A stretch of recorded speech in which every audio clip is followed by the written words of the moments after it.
speak. So I am. That last name, Borak. She is the award-winning National Security Board of Security investigative reporter for TV, radio, and the print media. She is the TV correspondent at CW6 News San Diego, as well as One America News Network, and the website, thekdreport.com, and reporting live from Washington, D.C., amidst the snow. Yes. Kimberly, how are you? Fine. We're waiting for the latest snowstorm. We had to dig out over Sunday. I was busy gallivanting all over town, taking some pictures of what snow looks like from the nation's capital. You know, talking about gallivanting all across the town, I got to tell you, because I check in every day, you know, to see what this lady's up to. And then, of course, we're friends on Facebook. And the snow angel is the one that got me. You've seen the people where, you know, you lay on your back and you make the little wings there in the snow. And I could tell you were freezing to death. You were in a bikini, weren't you? No, you weren't. Something like that, yeah. And I couldn't get out, and everybody was laughing at me. I'm like, somebody help me up. I could not get up from the snow. A California girl has a hard time once she gets down in the snow there. I don't know. Well, no, I do know, all right, because I came from an area where we used to get quite a bit of snow, and I personally would rather put up with all this rain we've had now for 5 days, I think it is, straight in a row, causing a lot of havoc, but snow is beautiful, you know. And when you were showing the guys, the Marines, well, this wasn't Marines, but anyway, the raising of the flag on Iwo Jima. Yeah. It's kind of interesting because it doesn't snow too much in Iwo Jima, you know, but anyway. It did, yeah. Very interesting. Yeah, and it wouldn't have been a day of getting, you know, pictures of all the monuments in the snow without capping off. And actually, that's where my last photographs and video was taken there at Iwo Jima Monument, which is always stunning. And it was beautiful and something to keep and remember what our country really is about, not the shutdown. Definitely. And that's the cemetery in the background, right? Yes, it is. Yeah, it's Arlington, yes. Yeah. Very, very, very moving. Very moving. Brings it back to reality. You know, are you streaming live as we speak? I am. I've got a bunch of people that are following me. I see them up on the screen. So, yes, I'm on Periscope and I'm up on Facebook Live. Yeah. There it is. You know what I have to do? I have to go back to timeline and hit that. That's what happens. I figured it out now. I got to tell you, with this shutdown, you know, and Pelosi and her letter, you know, the Union speech and State of the Union speech. Number one, listener, in my opinion, is that Pelosi and Schumer especially, and then, you know, then the other so-called Democrats, if there's one thing they don't want to hear Trump talking about, but how good the State of the Union is under this president. So, but anyway, I don't know if you know or not, but the Secret Service actually put out a letter just flat out saying she's lying. Yeah. She's a bullcrap liar. Yeah. Go ahead. Well, I mean, you know, Chuck, these Secret Service people that protect presidents, vice presidents, you know, Nancy Pelosi even has Secret Service. You know, they take their job seriously, and they're not going to look at what's going on with inner politics and office politics and the like. They have a job to do. They do it every single day. They do it whether it's snowing or raining. They do it when it's 110 degrees. They just do their job because that's what they're paid to do, and that's what they, you know, are trained to do. So I think why the Secret Service kind of came out and they had some pushback, because normally you're not going to see Secret Service get involved in any of this stuff. They like to be behind the scenes, as they should be, because they're providing security for our nation's, you know, politicians and president and vice president. So it's something that they never talk about, but they felt a pushback because Nancy did not come to them and ask them if they could not handle the security. Absolutely. And then you wonder, could it be that Nancy Pelosi's more worried about Pelosi than she is Trump? So you just never know, you know, when she's talking about the Secret Service. But it's a slam on that service. It's a slam on Americans, everything they're trying to get across. And unfortunately, there's a lot of people that, you know, the wall is immoral. We're going to get into BORAK. It's thekdreport.com, and she's streaming live as we speak on CRN Wilder with Kimberly Dvorak. And you know, Kimberly, there was a statement released talking about Christian Nelson, Homeland Security Secretary, and she had said, you know, we talked about the thousands of terror watch list individuals who traveled through our hemisphere last year, and to pretend there's no danger on an unsecured border or an open border is just ridiculous. It belies common sense. And they have the report where this rancher is talking about these prayer rugs that have been found on their property. Probably just fell out of an airplane or something, huh? Yeah, probably. I've actually, this is interesting. I'll be posting something on this a little bit later today or tomorrow morning. And it's the latest footage from Arizona, from one of the ranchers that lives along the border that I visited. And it's the same little video snippet that I have where I'm crossing the international from Mexico to America. Anyways, I heard late last night from them, and they've recovered some new video, and they continue to see the cartels walking across their property. They continue to see human trafficking take place, and they're not seeing it slow down by any stretch. In fact, they think that it's kind of picking up pace now. And I would imagine that's because, you know, we're seeing another caravan come up from Honduras and to Guatemala now, and they should be sometime today or tomorrow morning. They should be at the Mexican southern border, and then of course they'll traipse their way up primarily to Tijuana, because the governor there, I guess our governor there, Gavin Newsom, opened his arms and said, "We are the sanctuary for the world. Come here, we take care of everybody." And they're taking him up on that offer. So you think Pelosi and Schumer might open up a Uber business that'll, you know, transport these, just go down to there, pick them up and bring them into California? Yeah, I'm quite certain that they're not going to use any of their own money for anything, because they, you know, would never do something like that. But I think you and I talked about this last week. You know, there's been a lot of questions where reporters have kind of gotten a little more clever in the way they're asking their questions to these politicians. And they're asking politicians like today, Ben Cardin, who's a Democrat.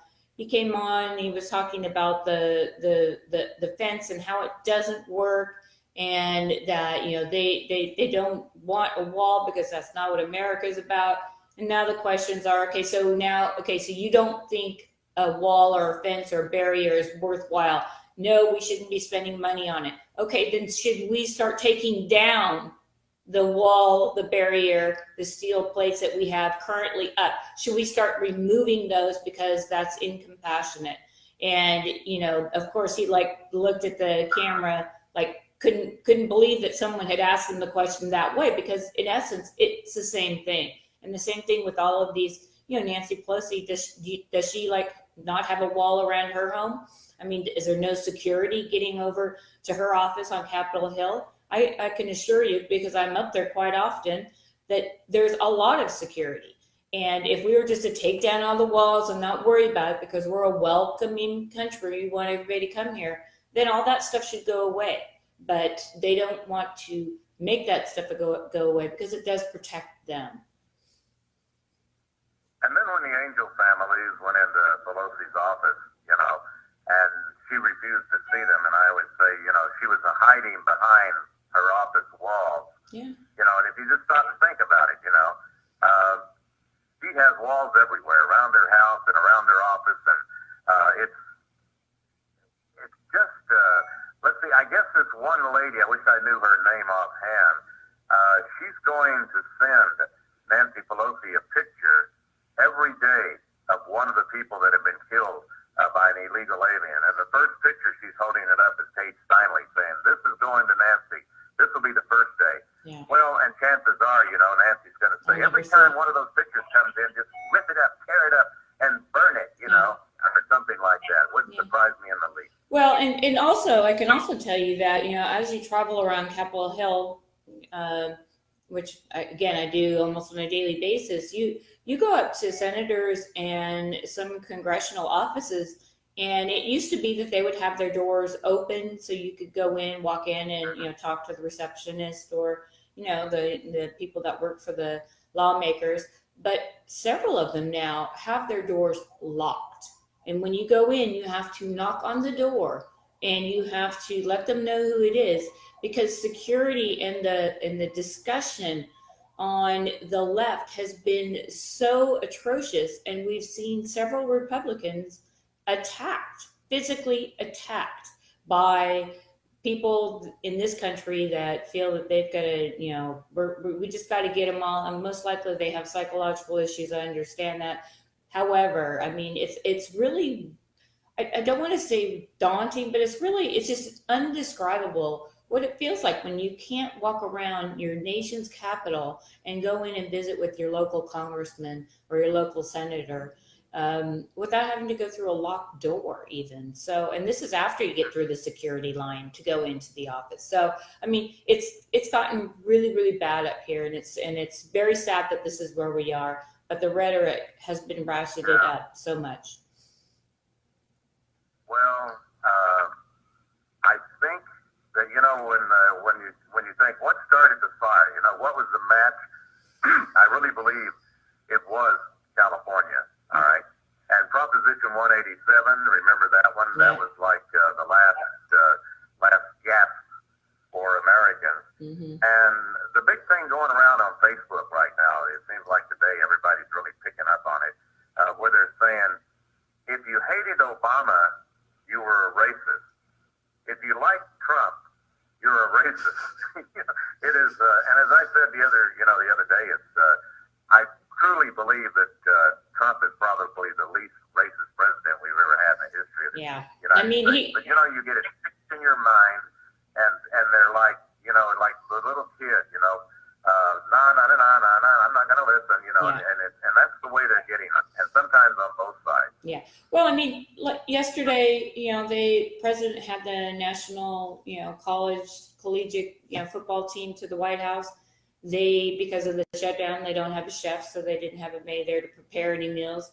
So President Trump goes out to all the different fast food restaurants, has his staff buy a bunch of food, bring it in so these, young men who just won the nation's championship for college football could eat while they're in the office. And then the left goes bananas over Trump saying, I can't believe he's feeding them fast food.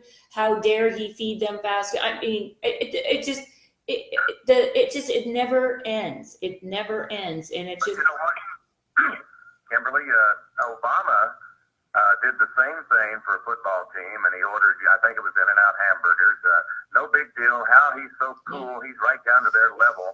And did you hear that which one does Bezos own? The Post? Washington Post? Yeah. Yeah.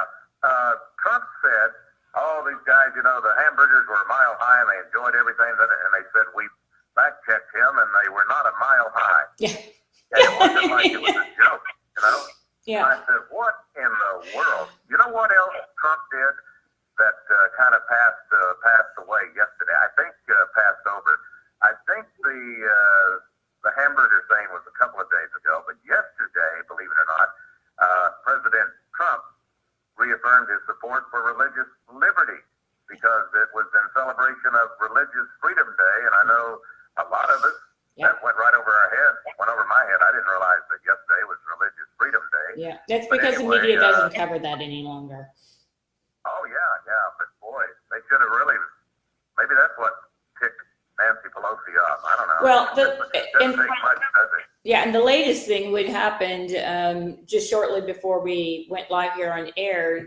A bunch of senators and congressmen, including Miss Pelosi, were scheduled to do a congressional trip overseas to, Europe, to Egypt, and to the Middle East. And President Trump sent over a letter saying, I guess roughly an hour before they were supposed to depart and go, saying, you're free to go on your trip and all that, but because of the government shutdown, you're going to have to fly commercially, and we will not be providing any kind of military.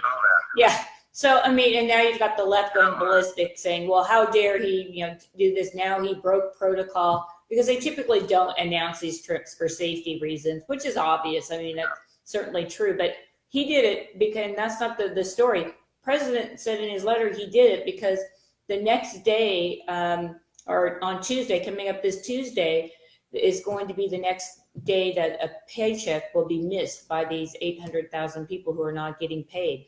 So in essence, he didn't want the Speaker of the House certainly to be overseas when this date goes by. So it just goes to show you that she was going to be gone for 7 days, not even bother to worry about reopening the government. She'd planned to go on this trip, and the president called her bluff on that. And I think that, once the realization gets out there that she was trying to leave, ensuring that these people would not get their paycheck on Tuesday of next week, that, I think you're starting to see some of the cracks here, and you're starting to see where the president's actually starting to win out a little bit, and the Democrats are on the losing side of this. Well, vacations,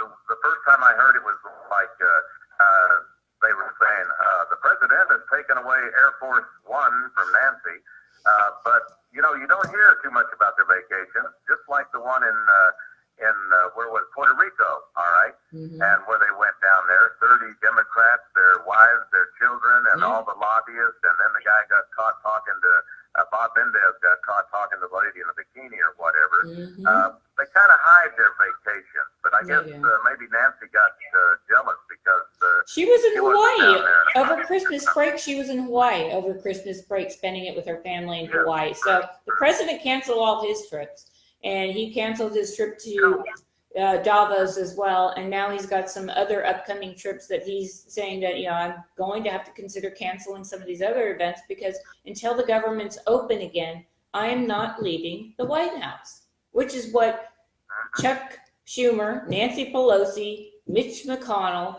and Leader McCarthy all ought to be up there working it out 24 hours a day, 7 days a week until we get this fixed, because it's absolutely ludicrous that we can spend billions of dollars in foreign aid, but we can't take 5 to build or just actually build 250 odd miles of southern border fence that is actually absolutely necessary to provide safety for this country.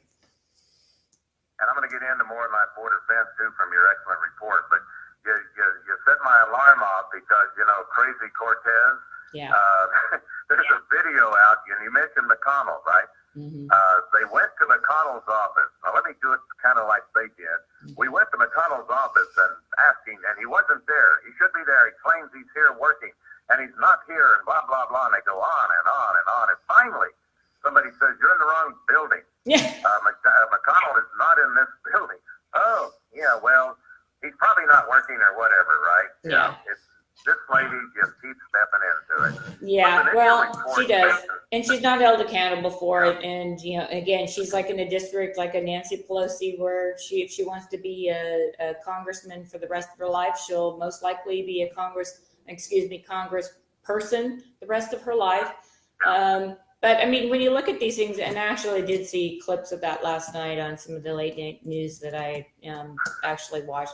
I mean, you're looking and like, are you really that, I just want to say not knowledgeable to the fact where the Speaker of the House office is and where the Senate Majority Leader, his office, I mean, is that really, is that your capability as a congressperson? You can't even find the office? It just doesn't look good. She won't, all the media will let it slide. No big deal, but it may make my weekly giggle though next week in my newsletter.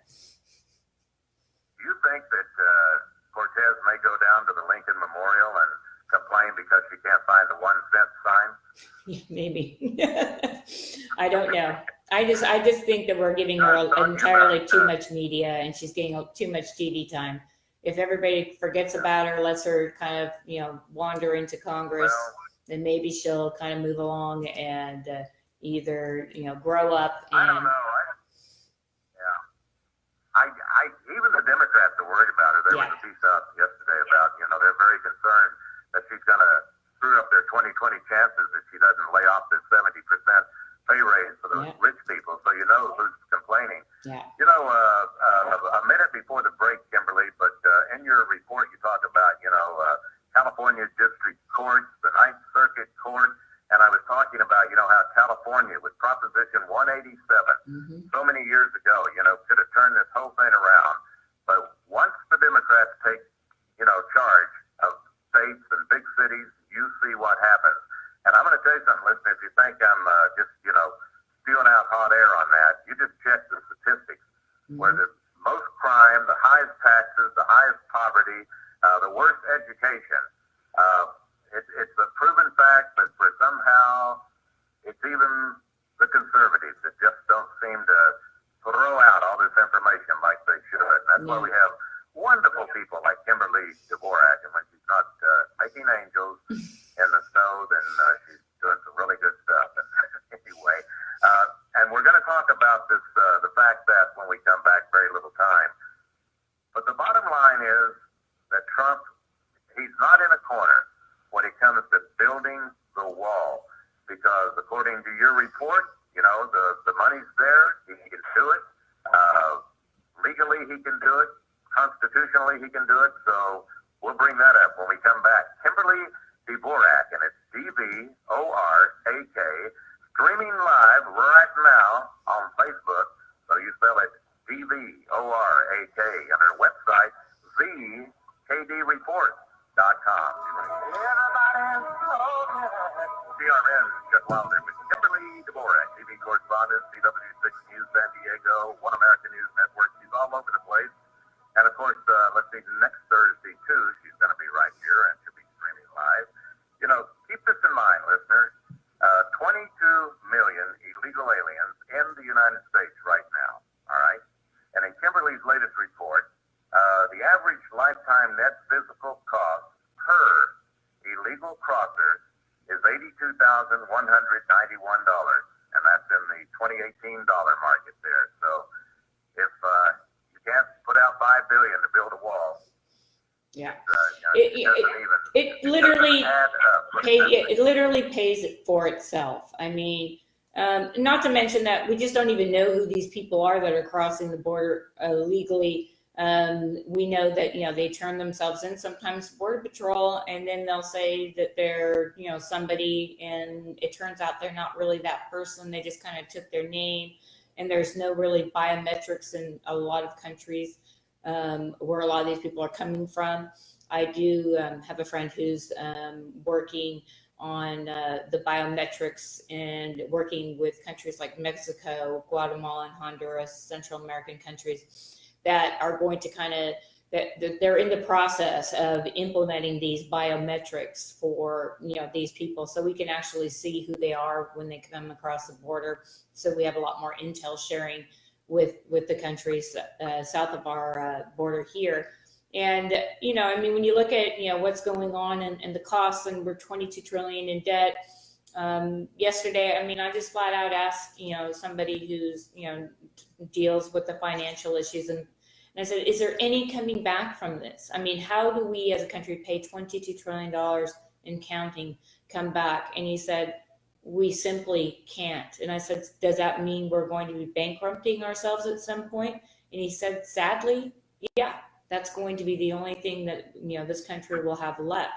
And the reason that we're so, we have so many unfunded liabilities that we're on the dole for. We've got people who are retiring from being, teachers or social workers or certain law enforcement agencies, and they take second and third jobs after their first 20 years.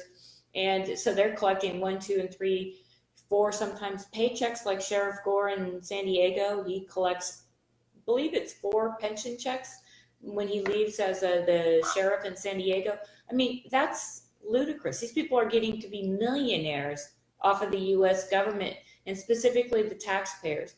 And at some point, it's going to come to a break. So, I think that, a lot of these people that are coming up across the border, they're saying they want to come here, they want that better life.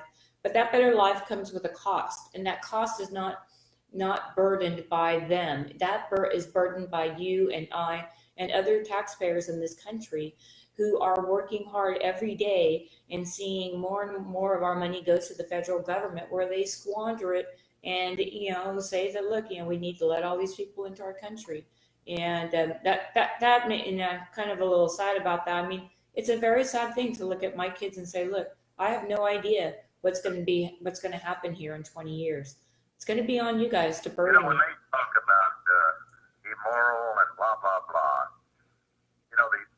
the bottom answer, this is one that I think should be thrown out there all the time, is the United States of America, not even counting all the visas from A to Z, allow over 1 million plus every year to come in here legally. Yeah. And that is more than all the other countries combined. Yeah. So don't say, that we're not doing our part. We're all out of time, Kimberly, and I certainly appreciate it. Look forward to our next visit. Stay warm, okay? I will. Yeah, you're a snow bunny now. Yeah. Oh, yeah, this weekend, all weekend. There you go. DBORAK, it's thekdreport.com.